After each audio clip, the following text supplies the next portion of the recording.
Welcome back to the show. Every day I wake up and say, today has to be better than yesterday. But honestly, I'm embarrassed to call myself Canadian today. On a daily basis, we are embarrassed, and today is no different. The most embarrassing part about the whole thing is we have liberal supporters clapping and cheering while we see the most incompetent government in Canadian history. And it all stems from incompetence, from the liberals, their fantasy, their ideology.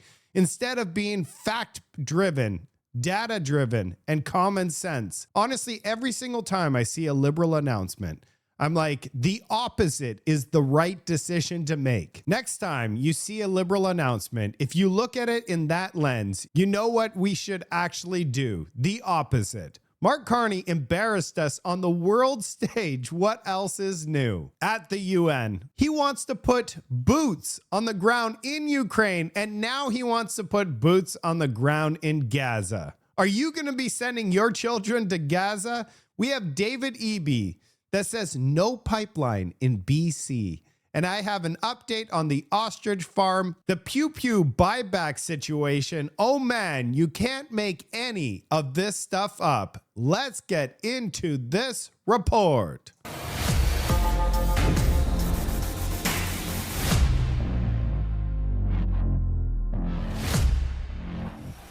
We're going to start off with Tim Hortons. I refuse to spend my money at Tim Hortons. I'm not the only one. Their sales are down. So what are they doing? They're bringing back the vintage cup. That's not going to save anything for Tim Hortons. Let's see some of these comments. Bring back the vintage employees. It's like they're doing it on purpose. They know good Tims used to be. Now they're teasing us. Basically, it's all the same. Bring back the vintage customer service and employees. And I agree. Tim Hortons did not stop there. After you've completed your trash coffee, because they do not have good coffee unless you put a ton of cream and sugar in it, you can now buy clothing after you've drank that terrible coffee and brag about it. They've opened up a Tim Hortons clothing store in Toronto's Eaton Centre Mall. Are you going to be lining up to get yourself a Tim Hortons clothing? And I'm really wondering why the elbows up crowd is not mad at China for attacking our sovereignty by having police stations on our soil. RCMP officials won't say whether Chinese police stations are still operating in Canada. Why wouldn't they come out and say, yeah, there are, or there are not? If they're not coming out with anything, we know the answer. After Melanie Joly told the world that everybody is coming to Canada for advice on how to negotiate with Donald Trump, now she says that our alliance with the United States is over. She says we must focus now on strengthening our relationship with the EU and Asia. This is what I'm talking about. The level of incompetence in this country, I just can't. So I think that our old alliances don't necessarily hold anymore. You know, that world is over. Well, we're going to rethink and work on our relationship with the US because obviously where there is the review of CUSMA that will be starting. It is important to keep that free trade zone with the EU and with some countries in Asia. So when you think of the government, how we react, that's always our reflex. How can we preserve a relationship with the EU? How can we preserve a relationship with Japan and Korea? So, and meanwhile, we need to make sure that the EU and Japan and Korea thinks about us because that's also, they're facing the same issue. Why isn't she saying, how do we preserve our relationship with the United States, our number one trading partner? 78% of all our trade goes with the US. How much trade are we doing with Japan? How much trade are we doing with the EU? It's like 5% to the EU, and Japan, it's under 5%. Who really cares about those two countries when our number one trading partner, that's like 36 times EU. Like, come on, Melanie Joly. Who are we kidding? While you're not paying attention, the Liberals are shoving through Bill C-3, which is even more reckless than mass immigration. It creates a chain citizenship handout to Canada. This isn't only supercharging the growth of foreigners with little connection to Canada between citizenship, but also creates billions in future service obligations to people who have never paid a dime in Canadian taxes. Liberals are about to qualify so many foreigners as Canadian citizens, they don't even know how many million it is. This is the final nail in selling out Canada, and most Canadians don't even know about it. Because when you give citizenship to someone that has never lived in this country or paid taxes, and then they could just come here and we have to pay for their health care and all the other services, well, it looks like the Bloc, NDP, Liberals, Green, all voted yes. Conservatives voted no, obviously, because this makes 0 sense. Now we're going to move on to Gary, Minister of Public Safety. He was caught red-handed on a private secret recording about the pew pew buyback, and he says it's costly and ineffective. It's so dumb. We should not be doing this. Caught red-handed on a recording. And what does he say? He says it's essential in Parliament on Monday. After we heard the recording, how could you, with a straight face, go to the House of Commons and say it's essential after your voice on a recording says it is costly and ineffective? You can't make any of this stuff up, Canada. This guy needs to be gone. Mr. Speaker, on Sunday, I had a conversation with an individual that I've known for many years who recorded it without my knowledge and had it leaked to a gun lobbyist. In that conversation, Mr. Speaker, the subject of the assault-style firearms buyback compensation program was discussed. In trying to address this issue, Mr. Speaker, the individual's frustration, my comments were misguided. Over the weekend, the Minister of Public Safety accidentally told the truth, and he was recorded doing it. He said that the gun grab is not worth the money, that it will go over budget, and it would be better just to lock up the criminals, but that they're going ahead with the bad policy because it's good politics. Does the Prime Minister agree? Honestly, this private recording, if you haven't heard it, you probably should. I'll try to leave a link to the video of it. It is unreal because what they're going to do is destroy these things, then buy them back for a fraction of the price. And then he's like to this guy, like, yeah, I'm going to cover you for whatever loss. Is he going to cover all of the Canadian citizens that are going to lose out on money on this failed thing? Because we all know that this goes after law-abiding citizens. It's not going to stop a thing in this country. Here we have Pierre Poilievre explain what was caught on tape. It's unreal. That minister did have a real conversation about guns. Unfortunately for him, he was caught on tape. Caught on tape, admitting that the gun grab is a waste of money. Caught on tape, admitting it would go over budget. Caught on tape, admitting it would be better just to lock up the gun criminals who are actually doing the crime. Why is it that Liberals only tell the truth when they don't think anyone is listening? The Honourable Minister of Public... That's true. Mr. Speaker, let me reiterate, it's actually a good thing that this conversation was caught on tape. And in fact, it will counter every single claim that this leader of the opposition is making. Let me be very clear, Mr. Speaker. Canadians want responsible gun control. We are in a position as a government, we committed to it during the last campaign, Mr. Speaker. Guy, how could he stand with a straight face after saying all those things? It's as if he doesn't think Canadian citizens are going to hear that recording. This guy is unbelievable. You also have to see CBC on this subject. The guy, Gary, has zero excuse. He's been part of Parliament since 2015. He should know better. The minister says the police don't have the resources to enforce the gun buyback program in its entirety as it was kind of designed. And as I told you in the introduction there, that they're really pressing ahead with it because of electoral considerations, that the Quebec caucus and others in the province of Quebec are pushing for this. What's your take on this recording? There's two issues here. There's the minister's conduct, and then there's the gun buyback program and the policy. On the minister's conduct, it's hard to claim political novice and amateur when he's been a sitting MP, I believe, since 2015. He was also the Justice Minister, I believe also the Crown Indigenous Minister at one point in time, and is now serving in this cabinet. There's getting out of a sticky conversation, and there's undermining your entire government's, a core plank of your government's tough on crime legislation. So he should absolutely have known better.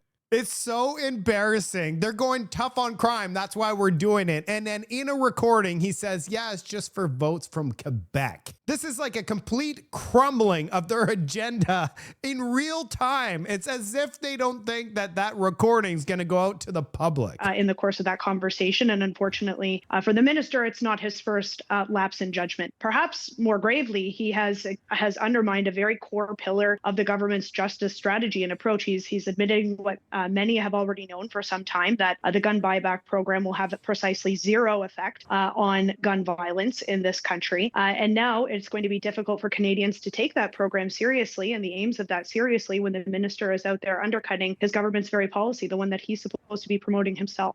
The minister also says essentially he would not have stood up a program like this if he had it his way. If they could start from scratch, they would not have implemented what's about to be implemented. There was this pressure from Quebec, but also there was a feeling that, you know, it would be too politically risky to do away with something like this. He's admitting that this is a flawed program, but gosh darn it, we're going to go ahead with it. It's admitting that this is flawed, but they're not going to change course when they have changed course on other policies. So it's not the inability to change course on public policy or even on promises they made just a short few months ago during the election campaign. There's other factors at play, like internal politics within the Liberal caucus, that are driving, in their own opinion, a flawed strategy. This notion that the tenant gets the Liberal caucus are driving, in their own opinion, a flawed strategy. This notion that the tenant gets the top-up from the minister himself if he is, undercut in the value of the firearms that are going to be part of the program that this individual would have. What about the other Canadians? I can only imagine, putting on my old practitioner's hat from Parliament Hill, I'd get up every day in question period and ask the minister, will he cover the costs for my constituents who feel that they got undercut? And a lot of the crime that's been committed in this country, horrible crimes, have been committed from guns smuggled in from the United States. And if we were, in the elbows up era, we should be putting the idea of stopping the gun violence that's coming from U.S. smuggled guns at the front and center of our gun control policy, instead of admitting that they're going ahead with a flawed Trudeau-era policy. I would set the clock on this minister's time in this portfolio. The gun buyback program will offer firearms owners a certain price for the firearms, right, when they're taken in by police. And when this program is up and running, there is some concern from firearms owners that the price they're going to be offered is not going to make them whole on what they spent to purchase that firearm. And essentially the minister is saying here, I'll make you whole. I'll top you up. I will pay the difference. Not necessarily a great look from a minister of the Crown to be suggesting to a constituent that he would be paying him to essentially make him go away or appease him for a program. It's so corrupt. He's going to pay that one person just to go away. The whole the chest has been opened up, Canada. This is unreal. I don't expect this guy to be around for too much longer. He's going to be shuffled out for sure. I can't believe that Mark Carney surrounds himself with the most incompetent people in Canadian history. I mean, a goat. A goat would be better than this. Actually, a goat would be better than Mark Carney. We should put a goat in charge of Canada. We all know what's the problem in Canada, that these repeat offenders are released almost instantaneously to do the exact same thing over and over again. We hear stories about it on a daily basis. Well, the Conservatives put a motion in order to end this. It's called the 3 strikes and you're out rule, where if you commit 3 times and you are gone for 10 years, the Liberals, NDP, Green Party, they all voted. Guess what they voted? To keep them on the streets. Law-abiding citizens in Canada, your life does not matter. This is complete madness. Let's see the vote. As follows. Mr. Brock, seconded by Mr. Mahal, moved that given that the Liberal government has changed the law to allow for house arrest for serious offenders and lets repeat criminals go free within hours of their arrest, which has resulted in a 50% increase in violent crime. The House call on the Liberal government to replace these changes with a 3 strikes you're out law that will stop criminals convicted of 3 serious offenses from getting bail, probation, parole, or house arrest. And Serious offenses. in jail for at least 10 years. I declare the motion defeated. Look! Oh my goodness! Are you kidding me? The Liberals just voted, and Liberals, NDP and Green said, oh yeah, let's just let all these people back on the street after they've done 3 times, the worst of the worst. And they're like, yeah, let's give them a 10th time.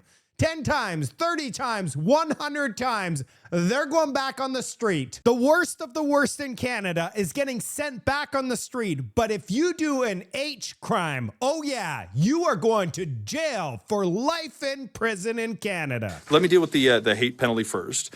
So if you're found guilty of an indictable offense, a maximum penalty under the hate crime, it will be a 5 years. If the maximum term of imprisonment for the included offense is 2 years or more, but less than 5 years. 10 years if the maximum term of imprisonment is included offense is 5 years or more, but less than 10 years. 14 years if the maximum term of imprisonment is the included offense is 10 years or more, but less than 14 years. And life if the maximum term of imprisonment for the included offense is 14 years or more, and up to imprisonment for life. Whoa! Life in prison for that. But if it's not an H crime, oh yeah, you will be out the door within 30 minutes of being arrested. Unbelievable. This country is going backwards. We have the most incompetent people in charge. I can't believe that we're sitting here with our eyes wide open witnessing this. So yesterday, we found out that Jimmy Kimmel Live would be returning on Tuesday after suspension. There is some breaking news right now, and this is hilarious. Nexstar and St. Clair just banned Jimmy Kimmel from 62 stations. ABC caved to Hollywood, and now their own affiliates are revolting. I guess Jimmy Kimmel Live just turned into Jimmy Kimmel Nowhere. Voting in the NDP again comes with consequences. BC's deficit surges to record $11.6 billion. It was supposed to be 10.9, now it's 11.6. A revenue-driven crisis facing painful choices on services, debt, and the province's fiscal future. For the people that voted NDP, 70,000 British Columbians left last year alone, and that number continues to go up. This year, it's probably going to exceed 70,000, and it's the brightest of the brightest are straight up leaving. Javal Giovanni is making a lot of sense. Canadians should be able to buy nicotine pouches where cigarettes are sold. Imagine you go to the gas station, you're like, I don't want to smoke, but I need to have a smoke. And you could buy these replacement therapy, but they don't exist. You have to go to the pharmacy. Do you think you're going to wait until you go to the pharmacy? It makes zero sense. It's time for change. He's started a petition. I recommend you sign it. Let's take a look at this video. Free the Zin. Canadian adults should be free to choose the products that work for them. And nicotine pouches are proven to help people quit smoking. Right now, under the Canadian government's current rules, the Liberals are only allowing a small number of nicotine pouches to be sold, and they can only be sold by pharmacists who are telling the Canadian government they don't want that responsibility because they have enough to do. We believe that nicotine pouches should be sold anywhere cigarettes are available because they work to stop smoking. If you agree, sign up now at restorethenorth.ca. Let's free the Zin. You see, he took one. I don't know if I recommend taking it but if you're trying to quit, I mean, there should be alternative solutions or alternatives at the place that you buy. This is a common sense approach. Completely agree. What are your thoughts? Do you think they should change it? You are not going to believe this one. Mark Carney just insulted Donald Trump in New York. This is the same guy that's negotiating the very best trade deal that we're ever going to get from the United States. This will not age well for us in Canada. Carney just lit matches in a room full of gasoline. One thing I'd impress upon the audience is that Canadians understand the need to as we put it, to be masters in our own house. The country does not want to wake up and look on, all due respect, on Truth Social or X to see what the latest change is in U.S. policy, but wants to get on with what we can control. And that's a big part of the government strategy. So getting rid of barriers east-west, as you put it, barriers across the provinces, that alone, if it's fully done, we've done the federal part, but if all our provinces reduce their barriers, the estimates are that is a bigger return to the Canadian economy than the worst case trade outcome with the U.S. Now, one has a more immediate impact, and the other builds over time, but the orders of magnitude are clear. And that's before we do what we need to do, which is to double the rate of housing. We announced a new approach on housing 2 weeks ago, and the first projects that we have identified there scaled to around $50–60 billion of housing investment. What? 50 or 60 billion? These numbers just keep going up by the second with this guy. I don't know about you, but this is seen by Donald Trump for sure. And he's probably looking like, are you making fun of my tweets? Are you making fun of the way I do announcements? This guy is supposed to be our #1 chief negotiator with the United States. It looks like he really wants us to fail. So then, of course, Globe and Mail comes out with Politics Insider. Carney says Canadians want to stop watching Trump's social media posts. No, it's Mark Carney that wants Canadians to stop watching them. That man does not speak for me. Watch Donald Trump talk about Western Europe and Europe in general on mass immigration. Is in serious trouble. They've been invaded by a force of illegal aliens like nobody's ever seen before. Illegal aliens are pouring into Europe. Nobody's doing anything to change it, to get them out. It's not sustainable. And because they choose to be politically correct, they're doing just absolutely nothing about it. And I have to say, I look at London, where you have a terrible mayor, terrible, terrible mayor, and it's been so changed. So changed. Now they want to go to Sharia law. But you're in a different country. You can't do that. Both the immigration and their suicidal energy ideas will be the death of Western Europe if something is not done immediately. This cannot be sustained. We're going to talk about the ostrich farm. For the people that don't know about this story, these birds got the bird flu, then they recovered, they got herd immunity, and they created antibodies. Now these ostriches are very valuable, and it's because the antibodies could provide natural cures, a thing that Big Pharma does not like. Oh no. So of course, now they want the birds to be culled because their profits could be affected. So Mark Carney has sent his soldiers to act like executioners and eliminate this family's farm. It is unreal what's happening. Check out what they did to the birds using drones. See what happens when all the police drones are flying so low? Go away! The police drones are flying so low, they're putting our birds through fences. You want to talk humane? Here's our girl. She just went through a fence, got stuck. Don't know if she can get up. They're causing these animals to themselves. They're going through fences. They're hitting fence posts because their drones are flying so low. Do you see this? This is life. This is humane. These are healthy animals that are suffering because of this. It's unreal because, we're better than this. We're human. These birds need our help. This is unbelievable. Sadly, the breaking news right now is they've arrested the owner, Katie, and the family so that they could be removed from the site so that they could proceed with what they're going to be doing to these animals. We need this to stop. John Rustad, the leader of the Conservative Party in British Columbia, has won his leadership review with 70.66% of the vote. That's it for today's report. I'm feeling so much better. Yesterday, I just laid in bed and got better, but I am back and I'm ready to go. I'm going to be working on another video later on tonight, and I'm going to try to publish it tomorrow morning. Man, there is so much news coming. Get ready. I'll see you on the next report.